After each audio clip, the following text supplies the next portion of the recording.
हुजूर secretary तालीम की एक अहम ज़िम्मेदारी ये होती है कि वो हायर एजुकेशन के लिए लोगों को तरगीब देता है।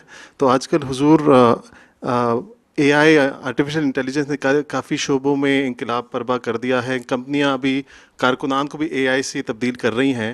तो हुजूर आपसे रहनुमाई की तो आप दरख्वास्त भी है। आप भी एआई सीख लें, आप इसी एआई के एक्सपर्ट इतने हो जाएं कि वो आप उनको नई से नई चीज़ बना के दें तो वो लोग आपको एम्प्लॉय करेंगे। लेकिन एआई ने वो तो वही कुछ करना है जो उसमें आप फीड कर रहे हैं, उसमें को अपना दिमाग तो नहीं लेके आना। आखिर इंसानी जहन की ज़रूरत है ना, और वो वैसा फर्टाइल जहन जो ज़्यादा उसको फीड कर सके नई नई चीज़ें, उसको जो कंपनियां हैं वो भी उसको लेने की कोशिश करेंगी।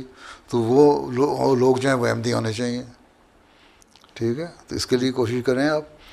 बाकी अब चाइना ने अमेरिका की मार्केट को सारी नीचे गिरा दी ना, शेयर मार्केट उनकी बिलियंस ट्रिलियंस नीचे चली गई। जी जी वो कहते हैं जो 20 बिलियन डॉलर में तुमने अमेरिका ने प्रोग्राम बनाना था, चाइना ने 5 मिलियन डॉलर में बना दिया।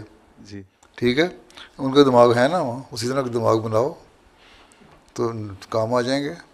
बहरहाल हमने मुकाबला करना है ना जी बिल्कुल। दुनिया का, तो जिस फील्ड में भी जाके ऊपर जा रहे हैं हमने जाने की कोशिश करनी है, ताकि एक हद पे जाके उनको बताएं कि एआई की क्या लिमिटेशंस होनी चाहिए।